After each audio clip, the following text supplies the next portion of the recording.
कहानी की शुरुआत होती है 1997 से, जहां 5 मिलियन लोग एक वायरस से मारे गए। इंसानों को धरती छोड़नी पड़ी और अब वो धरती के नीचे अंडरग्राउंड रहते हैं। जिस तरह से कभी इस धरती पर जानवरों का राज हुआ करता था, एक बार फिर से वो वक्त लौट चुका है। यही अंडरग्राउंड जेल में एक आदमी को दिखाया जाता है जिसका नाम कॉल है। कॉल को कुछ वैज्ञानिकों के सामने ले जाया जाता है। वैज्ञानिक कॉल को बताते हैं कि हमने एक ऐसा तरीका इजाद कर लिया है जिससे हम किसी भी इंसान को टाइम ट्रेवल के थ्रू पास्ट में भेज सकते हैं, और इस काम के लिए हमने तुम्हें चुना है, और अगर तुम ये काम करोगे तो तुम्हारी सजा माफ कर दी जाएगी। इंसानियत को बचाने के लिए ये एक बहुत बड़ा कदम होगा। हम चाहते हैं कि तुम सन 1996 में जाओ, उस वक्त में जब पूरी दुनिया में वायरस फैलना शुरू हुआ था। तुम्हें वहां जाकर ओरिजिनल वायरस को, जो सबसे पहले फैलना शुरू हुआ था, उसे ढूंढना होगा, ताकि आज सन 2035 में हम वायरस का क्योर यानी इलाज ढूंढ सकें। ये वक्त सन 2035 का होता है। कॉल इनकी शर्त मान जाता है। कॉल को टाइम ट्रेवल के थ्रू पास्ट में भेजा जाता है, पर वो 1996 में ना पहुंचकर सन 1990 में पहुंच जाता है, जहां पर पुलिस के साथ झगड़े की वजह से उसे गिरफ्तार किया गया होता है।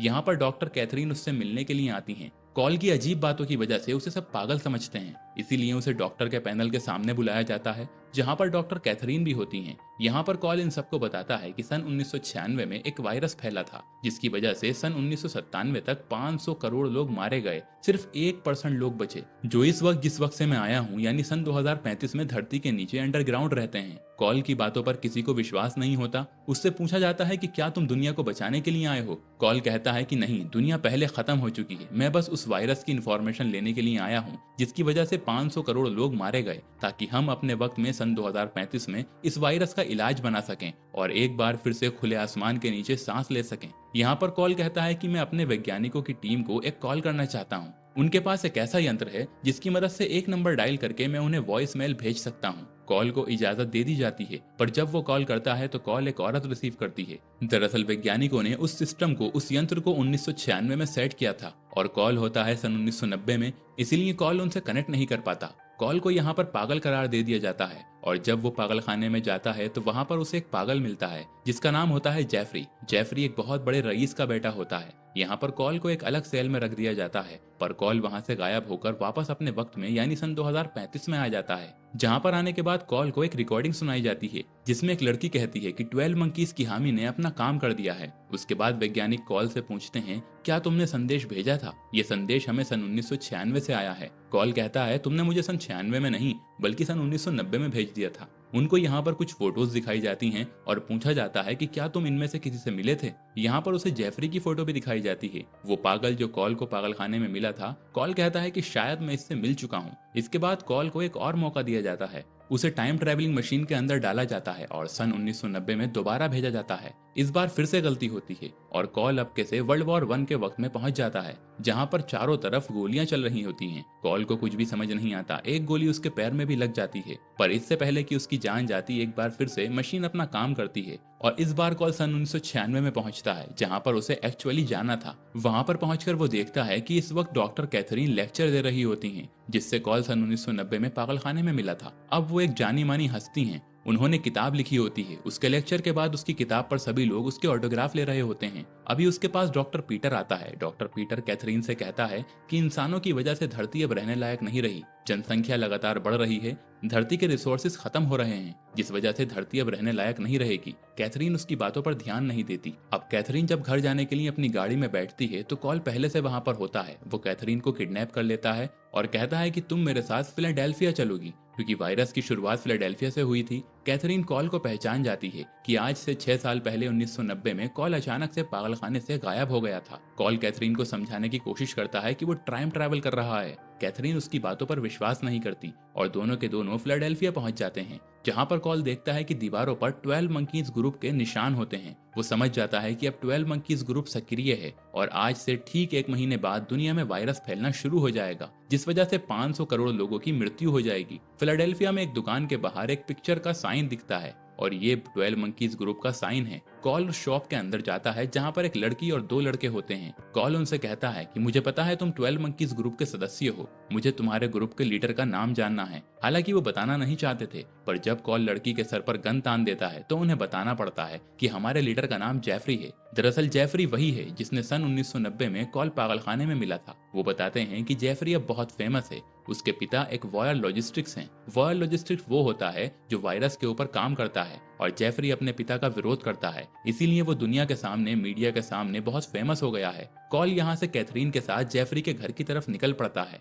जेफरी के साथ कैथरीन इसलिए है क्योंकि उसे लगता है कि ये एक मानसिक रोगी है और इसे उसकी जरूरत है। कॉल 1996 में आने से पहले वर्ल्ड वॉर 1 के वक्त में चला गया था, जहाँ पर उसके पैर में गोली लगी थी और अभी भी वो गोली उसके पैर में होती है। कैथरीन कहती है कि मैं एक डॉक्टर हूँ, मैं तुम्हारा इलाज करना चाहती हूँ। वो उसके पैर की गोली निकाल देती है। कॉल इसके बाद जेफरी के घर पर जाता है, जहाँ पर जेफरी के लोग बताते हैं कि तुम्हारा एक पुराना साथी तुमसे मिलने के लिए आया है। जेफरी जब कॉल को देखता है तो वो उसे पहचानने से मना कर देता है। कॉल कहता है कि मैं यहाँ 12 मंकीज के लिए आया हूँ। ये सुनकर जेफरी उसे ऊपर अपने कमरे में ले जाता है, जहाँ पर कॉल जेफरी से कहता है कि तुम जो करने वाले हो उससे मुझे कोई लेना देना नहीं है, क्योंकि मैं उसे बदल नहीं सकता, मुझे बस वायरस की इन्फॉर्मेशन चाहिए। जेफरी कहता है कि मैं किसी वायरस के बारे में नहीं जानता, बल्कि 1990 में जब तुम मुझे मिले थे, तुमने कहा था कि सोचो अगर हवा में कोई ऐसी चीज, ऐसा वायरस फैल जाए जिससे मानव जाति का खात्मा हो जाए तो ये दुनिया कैसी होगी। वो तुम हो जो वायरस को इस दुनिया में फैलाना चाहते हो। कॉल को उसकी कोई बात समझ नहीं आती और कॉल यहाँ से भाग जाता है।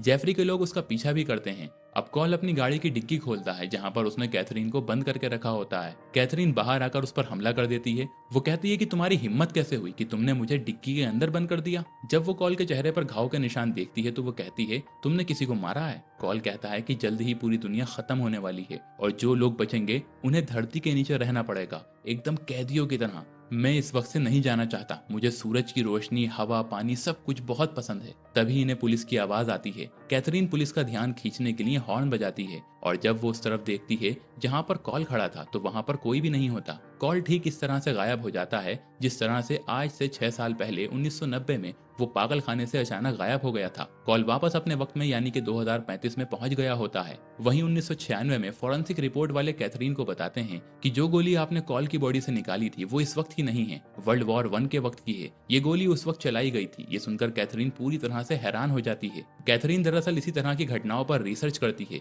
उसके पास बहुत सारी फोटोज होती हैं और जब वो वर्ल्ड वॉर 1 की एक फोटो देखती है तो उस फोटो में कॉल भी होता है। वो समझ जाती है कि कॉल पागल नहीं है, उसने आज तक टाइम ट्रेवल के बारे में जो कुछ भी कहा है वो बिल्कुल सही है, यानी कि अब दुनिया खत्म होने वाली है। इसीलिए वो जेफरी के पिता को कॉल करती है और बताती है कि आपका बेटा जेफरी आपकी लैब से वायरस चुराएगा, जिसकी वजह से पूरी दुनिया खत्म हो जाएगी। दरअसल कैथरीन और कॉल को यकीन है कि 12 मंकीज ग्रुप का लीडर जेफरी वायरस को पूरी दुनिया में फैलाता है और जेफरी के पिता कहते हैं कि जिस लैब में वायरस है जेफरी कभी भी वहां तक पहुंच ही नहीं सकता। वहीं सन 2035 में दिखाया जाता है जहां कॉल पहुंच चुका है। कॉल को एक बार फिर से सन 1996 में भेजा जाता है ताकि वो वायरस का पता लगा सके। 1996 में आने के बाद कॉल कैथरीन से मिलता है। वो कहता है कि मैं अपने आप को पुलिस के हवाले करना चाहता हूँ। बार बार टाइम ट्रेवल करने की वजह से कॉल के दिमाग पर गहरा असर पड़ता था। कैथरीन कहती है कि मुझे पता है तुम बिल्कुल ठीक हो। वो कॉल को अपने साथ ले जाती है और उससे उस नंबर के बारे में पूछती है जिस नंबर के जरिए वो सन 2035 में वैज्ञानिकों से बात कर सकता है और कॉल को यहाँ पर यकीन हो जाता है कि ये सब उसका भ्रम था। कैथरीन उसे विश्वास दिलाती है, यकीन दिलाती है कि जो कुछ भी तुमने कहा था वो सब कुछ सच था। कॉल कहता है कि मैं वापस उस दुनिया में नहीं जाना चाहता, मैं जमीन के नीचे रहना नहीं चाहता, मैं स्वस्थ रहकर हमेशा खुली हवा में सांस लेना चाहता हूँ। कॉल को वो नंबर याद आ जाता है जिस नंबर पर उसने आज से 6 साल पहले 1990 में अपने वैज्ञानिकों से बात करने की कोशिश की थी। वो नंबर कैथरीन को बताता है। कैथरीन कहती है कि मैं इस नंबर पर वैज्ञानिकों से बात करके आती हूँ और बहुत जल्द वापस आती है। वो बहुत खुश होती है। वो कहती है कि ये नंबर एक कारपेट कंपनी का था। मैंने उनसे कहा कि 12 मंकीज आर्मी ने अपना काम कर दिया। कॉल कहता है कि इसके बाद तुमने कहा होगा कि मेरी क्रिसमस। ये सुनकर वो पूरी तरह से हैरान हो जाती है क्योंकि कैथरीन ने ऐसा ही कहा था। कैथरीन पूछती है कि तुम्हें कैसे पता। कॉल कहता है कि सन 2035 में तुम्हारा ये मैसेज वहाँ के वैज्ञानिकों को मिल गया था, उन्होंने ये मैसेज मुझे खुद सुनाया था। और इस मोमेंट पर कॉल को सब कुछ साफ साफ याद आ जाता है। इन दोनों को यकीन हो चुका है कि बहुत जल्दी ये वायरस पूरी दुनिया में फैलने वाला है, जिससे कि 500 करोड़ लोगों की मृत्यु हो जाएगी और ये चाहकर भी इस महामारी को रोक नहीं सकते क्योंकि ये घट चुका है। ये तो बस सिर्फ उस वायरस को ढूंढना चाहते थे, पर अब कॉल ने फैसला किया है कि वो इसी दुनिया में रहेगा। उसने अपने शरीर से उस सोर्स को भी निकाल दिया होता है जिससे सन 2035 के वैज्ञानिक वापस 2035 में उसे बुला सकते थे। दरअसल वो उसके दांत में होता है। कॉल कहता है कि मेरे पास मेरी जिंदगी के जितने भी दिन हैं वो मैं तुम्हारे साथ यहाँ बिताना चाहता हूँ। कॉल ने कभी भी अपनी जिंदगी में समंदर नहीं देखा होता, इसीलिए वो कॉल से कहती है कि मैं तुम्हें समंदर दिखाने के लिए लेकर जाऊंगी। वो अपना भेष बदल लेता है क्योंकि कॉल के पीछे पुलिस होती है, और जब कॉल कैथरीन को उसके बदले हुए रूप में देखता है तो कहता है तुम हमेशा मेरे सपनों में आया करती थी। दरअसल कॉल को हमेशा एक सपना आता है और उस सपने में वो हमेशा कैथरीन को ही देखा करता था। वो कहता है कि मैं तुम्हें पहचान नहीं पाया, लेकिन अब मैं जानता हूँ कि तुम कौन हो। कैथरीन को भी ऐसा लगता है जैसे वो कॉल को बहुत पहले से जानती है। ये दोनों एक दूसरे के करीब आ जाते हैं और अगली सुबह ये एक टैक्सी से एयरपोर्ट की तरफ जा रहे होते हैं क्योंकि इन्हें फ्लोरिडा जाना है, जहाँ पर कैथरीन कॉल को समंदर दिखाना चाहती है। टैक्सी ड्राइवर इन्हें कहती है कि हमें रास्ते में 12 मंकीज की आर्मी भी मिल सकती है। उन्होंने चिड़ियाघर के सभी जानवरों को छोड़ दिया, साथ ही जेफरी के पिता की लैब में जितने भी जानवर थे जेफरी ने उन सबको भी छोड़ दिया और अपने पिता को पिंजरे में बंद कर दिया है। पर कॉल और कैथरीन को समझ में आ जाता है कि 12 मंकीज की आर्मी का मकसद कुछ और था। वो बंदी जानवरों को आजाद करना चाहते थे, ना कि वायरस को इस दुनिया में फैलाना चाहते थे। अब ये दोनों के दोनों एयरपोर्ट पहुंच जाते हैं, जहां पर पुलिस इन्हें ढूंढ रही होती है। और जब कैथरीन टिकट लेने के लिए जाती है, कॉल उस नंबर पर, जो नंबर उसे सन 2035 में वैज्ञानिकों से बात करा सकता है, उन्हें बताता है कि 12 मंकीज आर्मी को भूल जाओ, उन्होंने कुछ नहीं किया और ना ही अब मैं वापस आऊंगा। कॉल के फोन रखने के 5 मिनट बाद फ्यूचर से यानी सन 2035 से कॉल का एक दोस्त यहाँ पर आ जाता है, जिसे सन 2035 के वैज्ञानिकों ने यहाँ पर भेजा है। वो कॉल को एक गन देता है और कहता है कि तुम्हें ऑर्डर्स मानने पड़ेंगे, नहीं तो हमें कैथरीन को मारना पड़ेगा, हम मजबूर हैं। कॉल उससे गन ले लेता है। वहीं हम दूसरी तरफ कैथरीन को देखते हैं, जो एक आदमी से टकराती है और ये आदमी कोई और नहीं बल्कि डॉक्टर पीटर होता है। वही डॉक्टर पीटर जो एक बार सेमिनार के बाद कैथरीन के पास उसकी ही बुक पर ऑटोग्राफ लेने के लिए आया था। उसने उस वक्त कैथरीन से कहा था कि इंसानों ने इस धरती को रहने लायक नहीं छोड़ा और बढ़ती हुई जनसंख्या धरती के सारे रिसोर्स को खत्म कर रही है। साथ ही साथ कैथरीन को यहाँ पर यह भी पता चलता है कि डॉक्टर पीटर जेफरी के पिता, जो कि वेयर लॉजिस्टिक्स हैं, उनका असिस्टेंट भी है और हो न हो उसी के पास वही वायरस है जो पूरी दुनिया में फैलने वाला है। और वो आकर सारी बातें कॉल को बताती है। ये दोनों डॉक्टर पीटर को ढूंढना शुरू कर देते हैं। कैथरीन को डॉक्टर पीटर दिख जाता है। हालांकि वो सिक्योरिटी क्रॉस कर चुका होता है, लेकिन वो चिल्लाकर कहती है कि उसके पास खतरनाक वायरस है, लेकिन उसकी बात को कोई नहीं सुनता। कॉल के पास जो गन होती है वो उसे लेकर डॉक्टर पीटर के पीछे भागता है, पर तब तक पीछे से पुलिस आ जाती है, जो पहले से कॉल को ढूंढ रही होती है और वो कॉल को गोली मार देती है। कैथरीन कॉल के पास जाती है, जहां पर कॉल अपनी आखिरी सांसें लेता है। ये वो पल होता है जो कॉल ने अपने सपनों में देखा है, कई बार देखा है। और कैथरीन समझ जाती है कि कॉल कहीं न कहीं 1996 में यहीं कहीं है। वहीं दूर से एक छोटा सा बच्चा ये सब कुछ देख रहा होता है और ये बच्चा और कोई नहीं बल्कि कॉल का बचपन का रूप होता है। यानी कि इस वक्त में एक ही जगह पर 2 कॉल होते हैं। एक होता है 1996 का, जब कॉल एक बच्चा था, और दूसरा 2035 का, जो टाइम ट्रैवल करके यहाँ पर पहुंचा है। कैथरीन कॉल के बचपन के रूप को पहचान जाती है। वहीं प्लेन में डॉक्टर पीटर को दिखाया जाता है, जो एक हफ्ते में कई अलग अलग देश में विजिट करने वाला है, ताकि यहाँ पर उसके बैग में जो वायरस है वो उस वायरस को उन देशों में छोड़ सके। पर यहाँ पर उसके बगल वाली सीट में एक लेडी बैठी होती है और ये सन 2035 से यहाँ 1996 में आई होती है। यानी कि इसे पता है कि पीटर ही वो आदमी है जिसने वायरस पूरी दुनिया में फैलाया था। और अब वैज्ञानिक इस असली वायरस का पता लगाकर 2035 में, जहां पर दुनिया लगभग पूरी तरह से खत्म हो चुकी है, वहां पर वायरस का इलाज ढूंढ सकते हैं, जिससे दुनिया एक बार फिर से पहले की तरह हो जाएगी। और यहाँ पर इंसान हवा में, धूप में, पानी में खुलेआम बिना डरे घूम सकते हैं। और इस मोमेंट पर यह कहानी खत्म हो जाती है। दोस्तों, आपको इस मूवी के द्वारा क्या मैसेज प्राप्त हुआ, यह हमें कमेंट के जरिए जरूर बताएं। और वीडियो अच्छी लगी हो तो वीडियो को लाइक करें, चैनल पर नए हैं तो चैनल को सब्सक्राइब करें और वो नोटिफिकेशन वाले बेल आइकन को जरूर प्रेस करें, ताकि अगली अपडेट सबसे पहले आपको मिले।